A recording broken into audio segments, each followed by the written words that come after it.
taking 30,000 years of storytelling structure to adapt this for the age of disruption.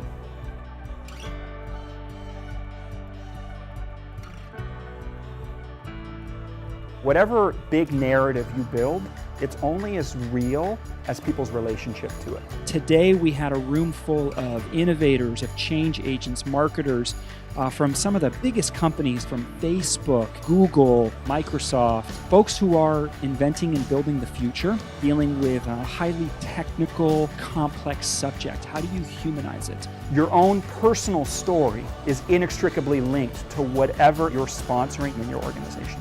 Take something that challenges current reality, how they can communicate that innovation. The biggest thing that today has done for me is really breaking down the physics of what a story is about. If you want to get really good at storytelling, you actually want to practice story listening. I want everybody to stand up. There's the story you tell, and then there's the story that people hear. The forcing function is about choice. Today's session really helps people get better at connecting their work lives with the stories that they want to tell, the narratives that they want to tell about themselves and their companies. How do you frame and architect the narrative in a way that's going to be as inclusive as possible? We're hardwired to find ourselves in each other, the invisible lines of connection. You're redefining the limits of what's possible, of what's acceptable. The first step of an undeniable story is the context for change. Then they have an emotional journey, closes with evidence of truth. Biggest impact is what elements of the audience do you focus on? How do you deal with those emotions? Is something like that. What are the shifts?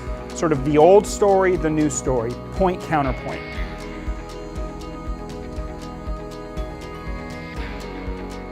So I think I got a better grounding in the invisible scaffolding behind any storytelling.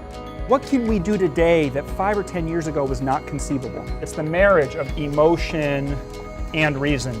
It's the art and the science. Focus less on the data and more about the intention. What are you trying to do this for? This is where the story's really at. That's how you win people. Your greatest source of untapped power are the parts of the story that are unreconciled. Really think about what's it like to walk in this body.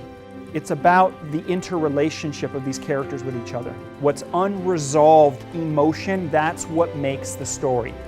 The predominant thing that came for me was the work where you're inviting someone into a shared vision as opposed to convincing them about something you're doing. It's far more important to have the story worth telling than how you tell it.